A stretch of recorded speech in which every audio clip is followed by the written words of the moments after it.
Obrigada, Latiana. Boa noite a todos.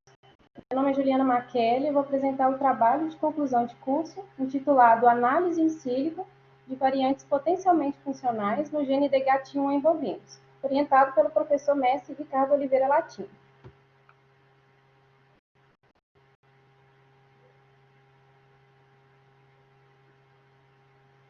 O Brasil está entre os maiores produtores de leite do mundo. Sendo assim, a indústria do leite contribui com a geração de emprego e renda, pois o leite é um dos 6 produtos da agropecuária mais comercializados no país. Além da economia, o leite contribui com a geração de emprego. O leite é fundamental à alimentação humana, visto que contribui com a saúde, diminuindo riscos de doenças infecciosas, pois possui capacidade imunoestimulante, também possui propriedades antihipertensivas e antimicrobianas.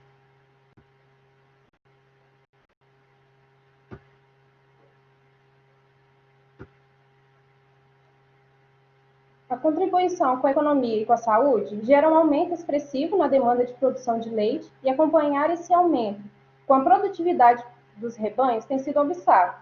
Por isso, há a necessidade da adoção de métodos que permitem o aperfeiçoamento da constituição genética dos rebanhos para tornar a produção mais rápida, mais alta e com melhor qualidade. Diversos genes são utilizados hoje no melhoramento genético, dentre eles o gene DGAT1.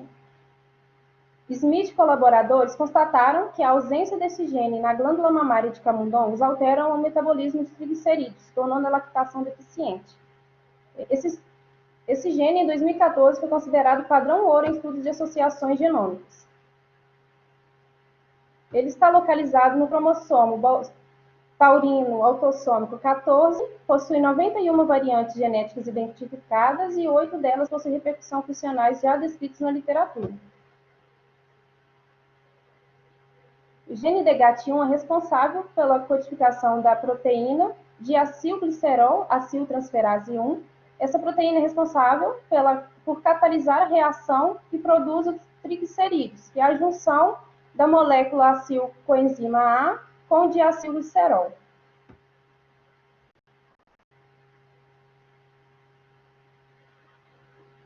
A utilização da bioinformática no melhoramento genético. Bom, a bioinformática ela tem o potencial de tornar a identificação e a seleção de polimorfismos mais rápida, eficiente e com menor custo, pois permite identificar dentre várias variantes genéticas quais possuem potencial funcional e que devem ser melhores estudados. O problema levantado na pesquisa foi quais variantes encontradas no gene de acilglicerol ou aciltransferase 1, específicos em raças bovinas, são potencialmente funcionais? O objetivo geral do trabalho foi analisar in silico variantes do gene DGAT1 em gados leiteiros quanto ao potencial funcional. A metodologia foi dividida entre coleta de dados e análise desses dados. Para a coleta, foi utilizado o banco de dados NCBI para identificar informações acerca do gene, como localização cromossomal e quantidade de exons. O SAT-EVA foi utilizado para verificar quantas variantes existem nesse gene e quais são elas. O Google Acadêmico PubMed Cielo foi utilizado para encontrar as variantes que já foram descritas na literatura, e qual é o potencial funcional delas.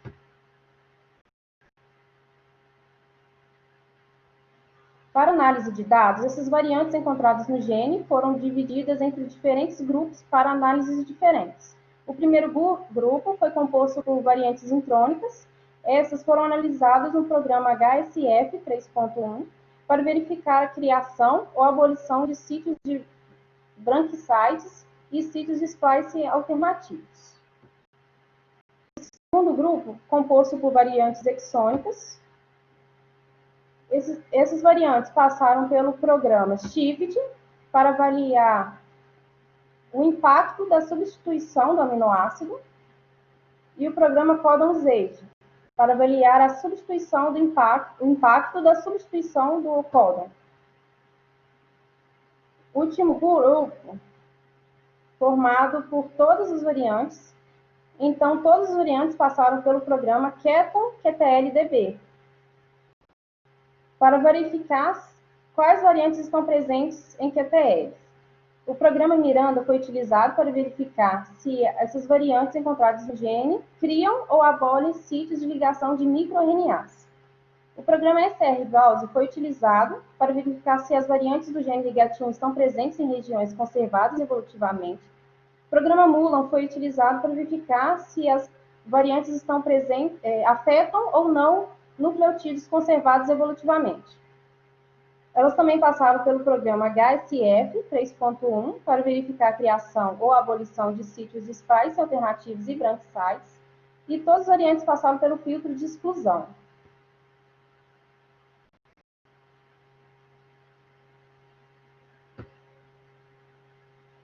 As variantes encontradas no gene foram divididas entre SNVs e indels. SNVs, variações de nucleotídeo único, indels, inserções ou deleções. A maioria das variantes encontradas nesse gene foram SNVs, 83, sendo 8 apenas variantes indels. Bom, 57 variantes desse gene são variantes intrônicas e 10 delas possuem potencial funcional. Foi encontrado 16 variantes na região downstream do gene e apenas 2 apresentaram potencial funcional. Nesse gene existem 6 variantes sinônimas, 4 delas apresentaram potencial funcional. Das variantes missenses, apenas 3 apresentaram potencial funcional. Nesse gene existe uma variante na região upstream, mas não foi considerada potencialmente funcional, segundo o critério de avaliação, e nenhuma variante que foi classificada como sem classificação apresentou potencial funcional.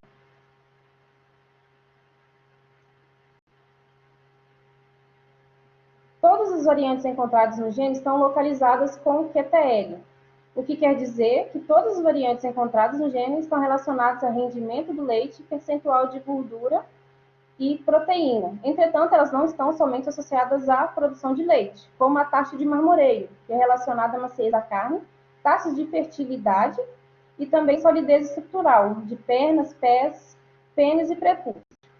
Entretanto, estar só localizado com QTL não quer dizer repercussão funcional. Segundo os critérios utilizados no estudo, essas variantes deveriam também estar associadas a estarem presentes em regiões conservadas evolutivamente ou afetarem nucleotídeos conservados evolutivamente. Quinze variantes dentre as 91 estão presentes em regiões conservadas evolutivamente e 15 dentre as 91 alteram nucleotídeos conservados evolutivamente. Isso colabora, aumenta as chances de probabilidade de repercussão funcional.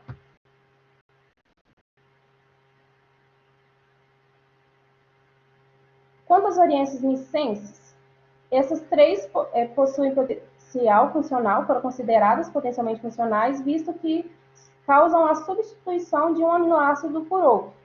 A primeira variante substitui a alanina por ácido glutâmico, a segunda alanina por treonina e a última substitui valina por alanina. A substituição de um aminoácido pode causar alteração na proteína. Entretanto, somente essa variante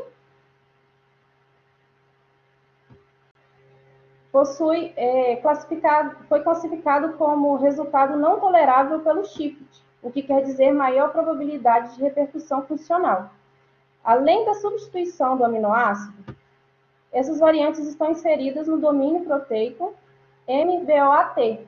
Segundo dados retirados do programa PIFAN, a proteína expressa pelo gene LIGAT1 possui o domínio proteico pertencente à família MVOAT.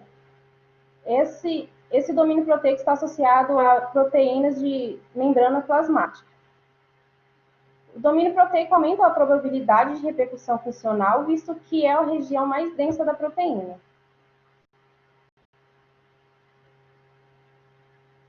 Quanto às variantes sinônimas, 4 dentre as 6 foram consideradas potencialmente funcional.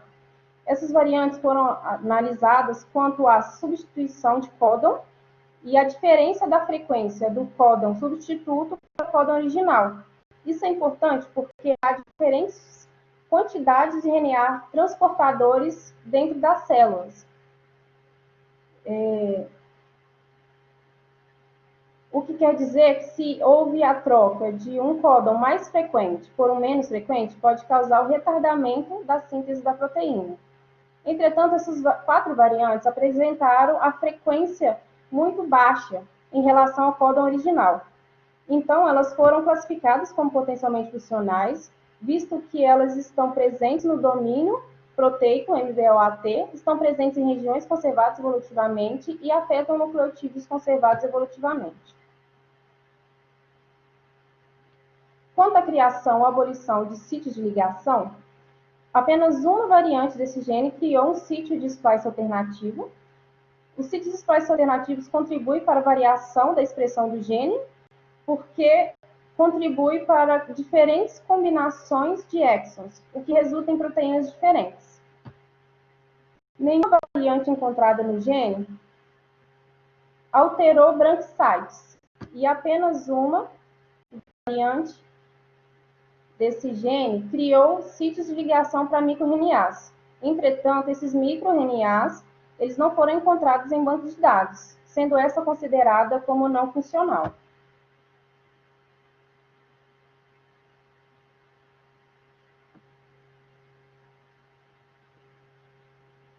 Nesse gene possui 8 variantes, já tem a sua descrição do repercussão funcional na literatura.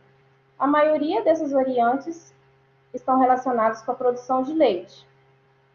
Como essa primeira variante, que está relacionada à produção e à composição do leite, ela foi associada a diferentes concentrações de lactose, de gordura e de proteína, relacionada com diferentes concentrações de gordura do leite. Entretanto, elas não são somente associadas à produção de leite, mas também regulação gênica.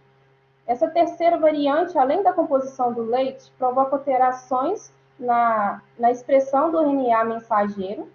Ela também reduz a atividade enzimática da proteína expressa por esse gene.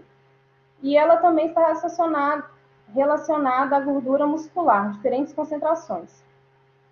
A quarta e a quinta variante está relacionada à fertilidade e também com a produção e composição do leite. A sexta variante afeta a expressão do gene LHPP. Esse gene é diferencialmente expresso na glândula mamária de camundongos e de bovinos quando existe essa variante. A sétima e oitava está relacionada também com a composição do leite, mas também a susceptibilidade à mastite por pleuriotopia.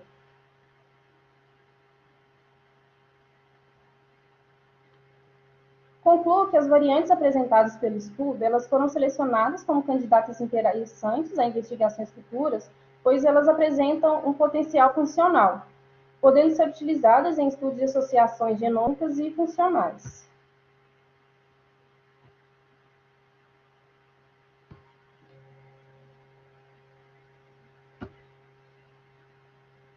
Gostaria de agradecer ao professor mestre Ricardo Latini, ao laboratório LGHM, Laboratório de Genética Humana e Médica da UICB, UFMG. Também gostaria de agradecer a Carolina Guimarães, doutoranda, e também a professora doutora Maria Raquel.